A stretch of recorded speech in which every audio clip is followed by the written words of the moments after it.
Assalamualaikum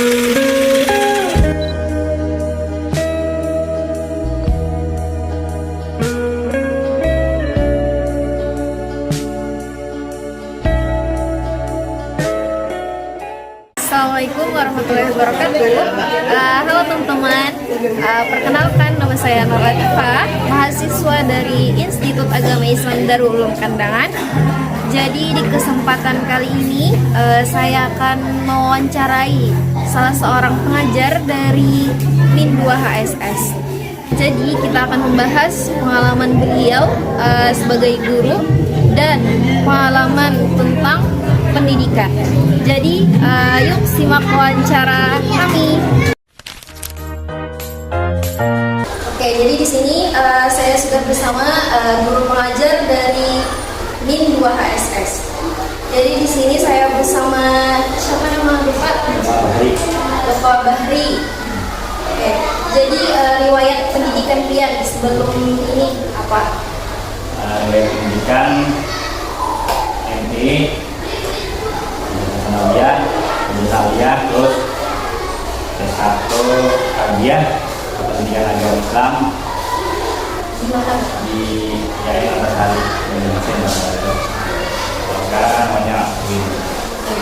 Nah, terus ngambil tahun 2012 ambil program S2 Manajemen Pendidikan Islam di Yayasan Antasari Indonesia.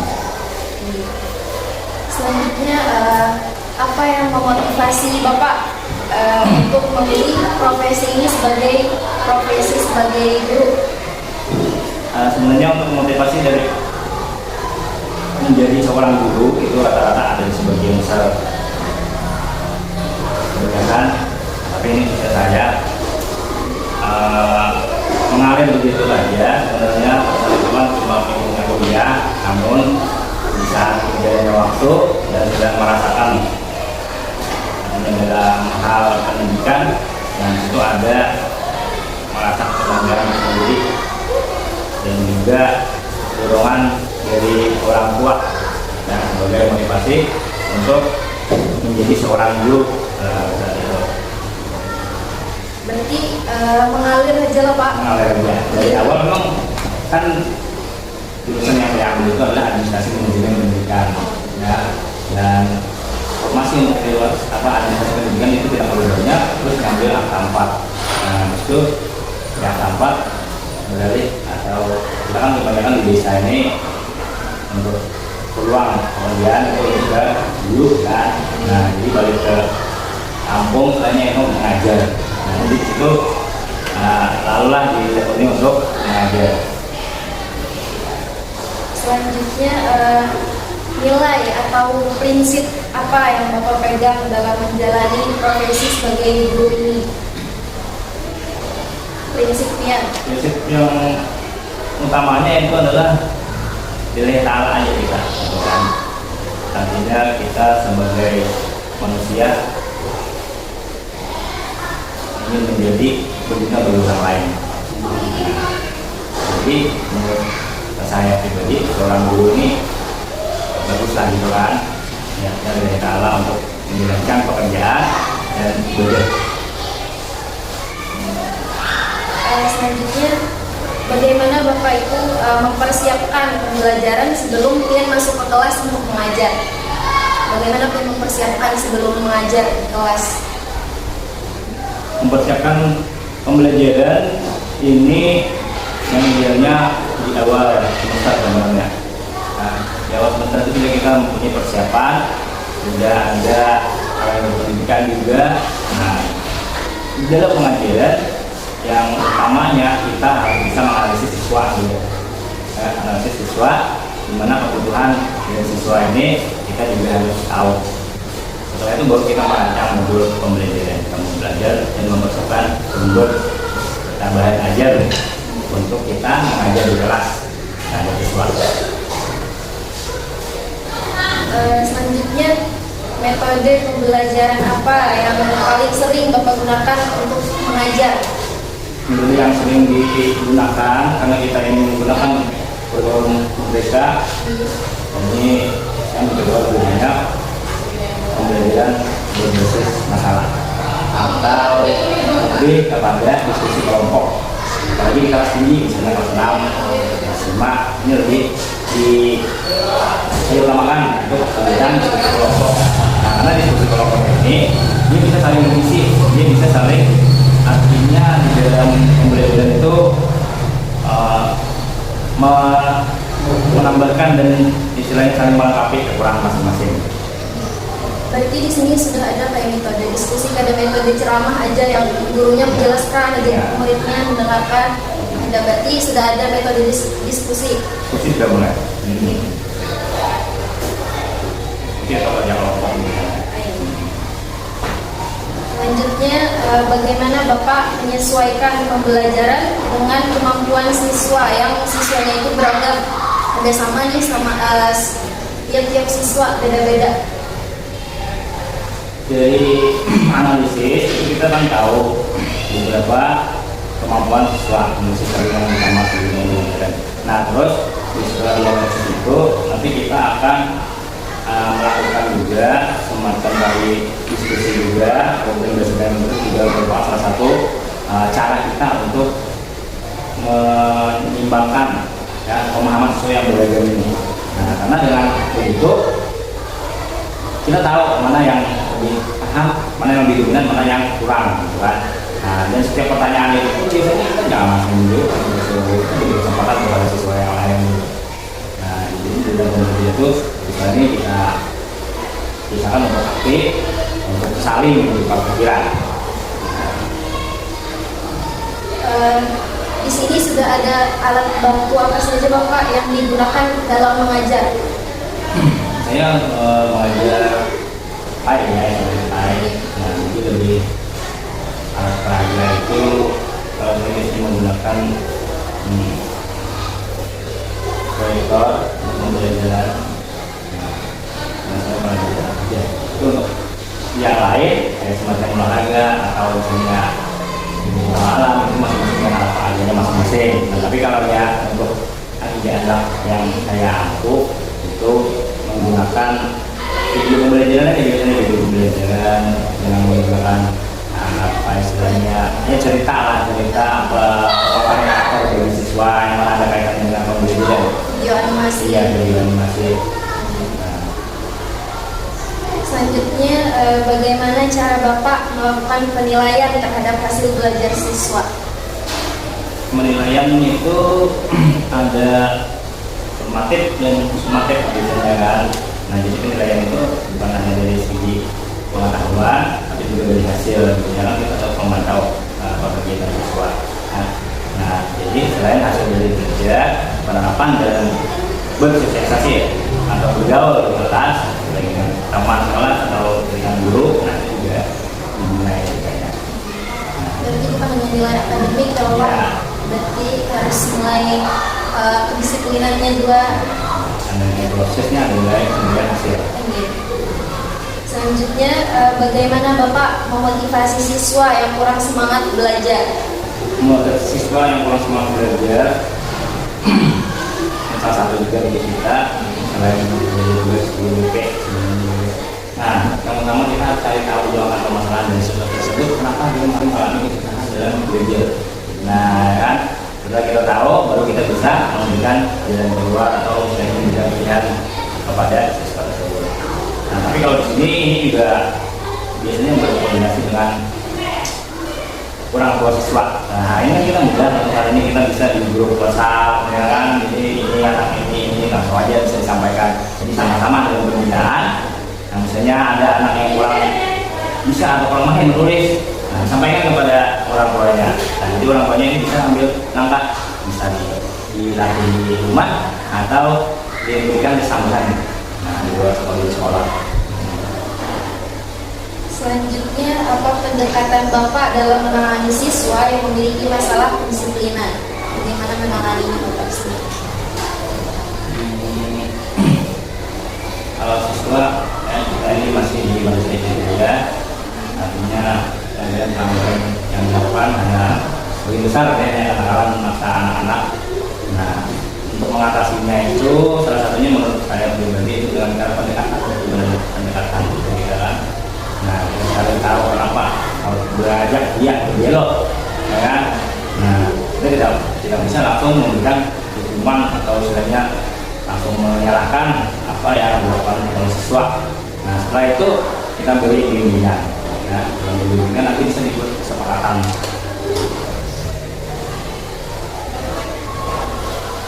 Selanjutnya, apa bentuk pengembangan diri yang Bapak lakukan sebagai guru? Untuk hal ini mudah ya, kita bisa mendapatkan pelatihan. Nah, pelatihan itu bisa secara langsung ataupun secara online. Nah, tergantung dari kita yang mana yang mau, ya kan. Nah, jadi mudah. Karena ada kesempatan biasanya kami di guru-guru sini mengikuti kegiatan pelatihan dari yang online.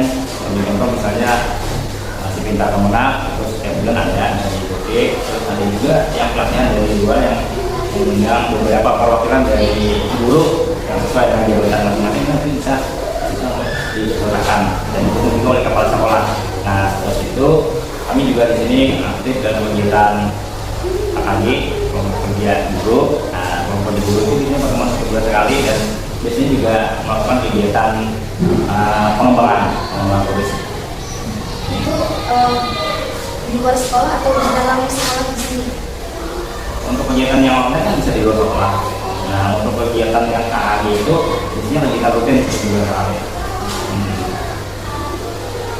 Selanjutnya, menurut Bapak, apa kunci utama menjadi guru profesional di era sekarang? Namun saya pribadi yang pertama kita harus bisa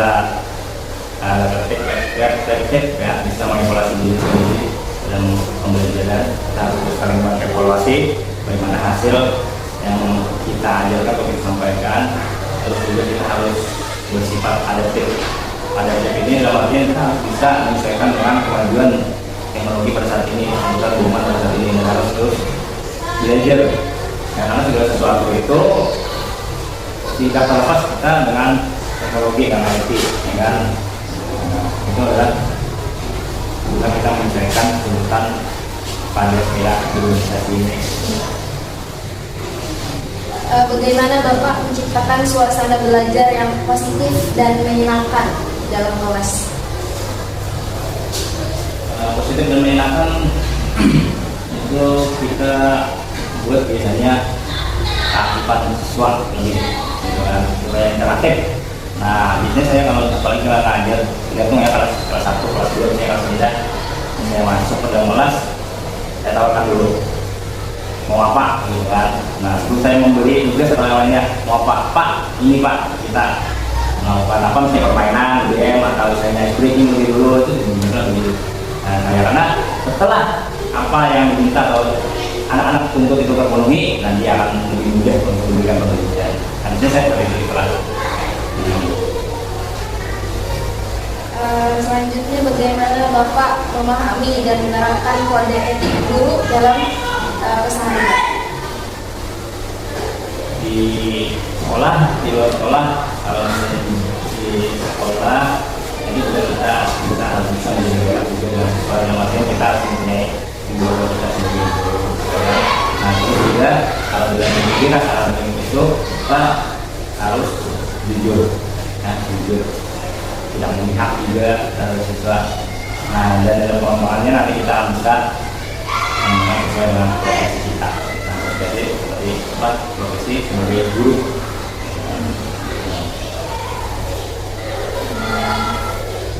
Selanjutnya, dalam kompetensi pedagogik, bagaimana Bapak memastikan siswa benar-benar memahami materi?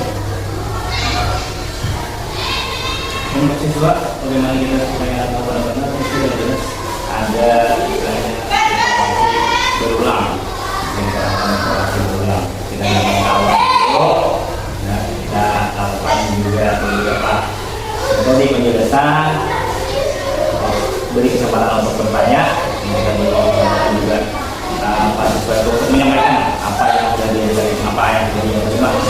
Karena konsepnya kalau saya pribadi, siswa ini paham kalau dia bisa menjelaskan apa yang sudah kita sampaikan.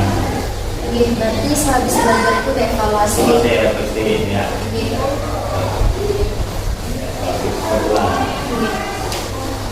Selanjutnya dalam kompetensi kepribadian, bagaimana Bapak menjaga sikap dan keteladanan di hadapan para siswa?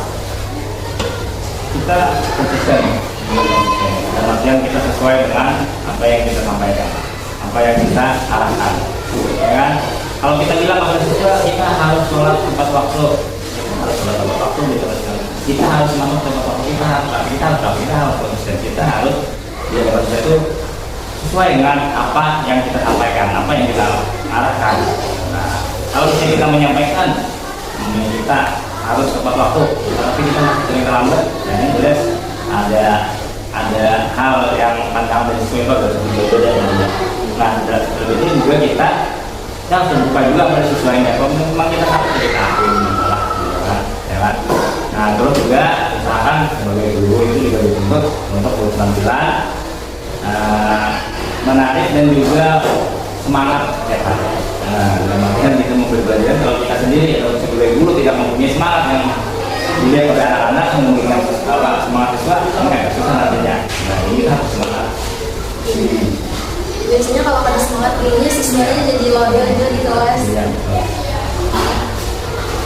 Selanjutnya, menurut Bapak, apa tantangan terbesar di dalam dunia pendidikan di era global saat ini? Tentang saat ini jelas adalah kemajuan teknologi, dengan IT. Karena kemajuan teknologi ini ada dampak positif dan juga ada dampak negatif. Nah, ada siswa misalnya kemajuan teknologi ini bisa ke arah yang kurang baik kalau memang tidak diadakan. Nah, tapi juga bisa akan lebih baik kalau kita sudah mengingatkan. Nah, jadi menghadapi kemajuan teknologi ini di dalam pendidikan tidak jadi masalah menurut saya pribadi kalau kita itu dalam pembelajaran itu tidak bisa menggunakan media elektronik atau handphone misalnya, tapi kita arahkan pada hal-hal yang sesuai dengan pelajaran atau yang ada kaitannya dengan pelajaran. Nah, dan karena apa istilahnya kemajuan teknologi ini mengurangi minat literasi siswa sebenarnya. Nah, jadi perlu kiranya setiap pelajaran itu atau setiap soal itu kami bisa bikin soal literasi agar siswanya lebih apa gitu dalam hal membaca itu mempunyai ketertarikan atau budaya membaca itu bisa dikembangkan. Jadi di sini sudah menggunakan HP kan ya Pak?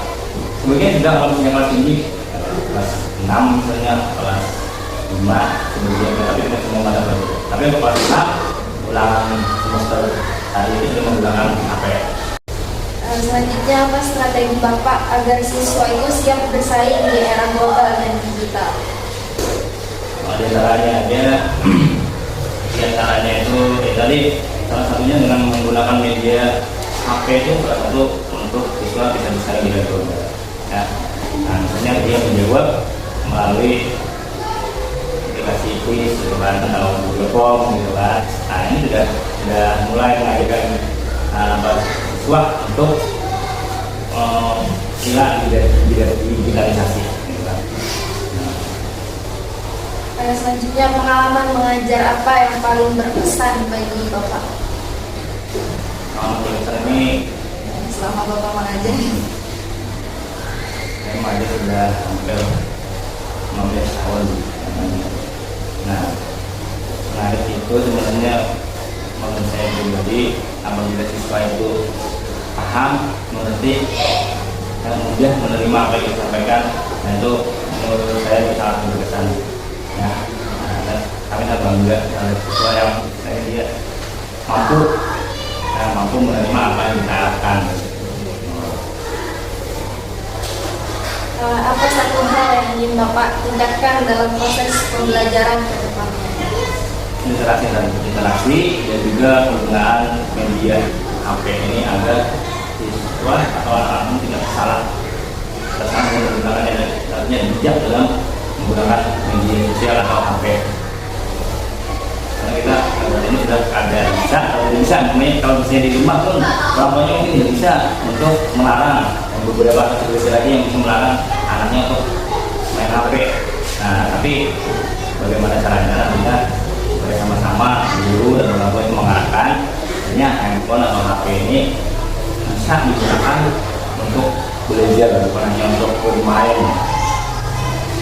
Itu hal yang literasi sangat penting bagi membaca bagi siswa. Karena kadang-kadang kalau soal itu kita tidak baca atau kita tidak pahami, kita tidak mungkin bisa menjawabnya. Nah, jadi itu kita harus minat membaca, meningkatkan diri membaca, lebih ditingkatkan lagi. Terakhir, apa harapan Bapak untuk masa depan pendidikan di Indonesia? Mudah-mudahan bisa lebih baik lagi dari sebelumnya dan bisa bersaing dengan, artinya di setiap sekolah itu tidak memiliki perbedaan yang mencolok, bisa kita lakukan pembelajaran mata ya, yang depan bisa jadi maju pendidikan di Indonesia. Ya baik, jadi selesai sudah wawancara saya hari ini dengan Bapak Bahri dari pengajar dari HSS. Saya ucapkan terima kasih kepada Bapak yang sudah meluangkan waktunya untuk Ulun. Sekian dari Ulun, terima kasih. Wassalamualaikum warahmatullahi wabarakatuh.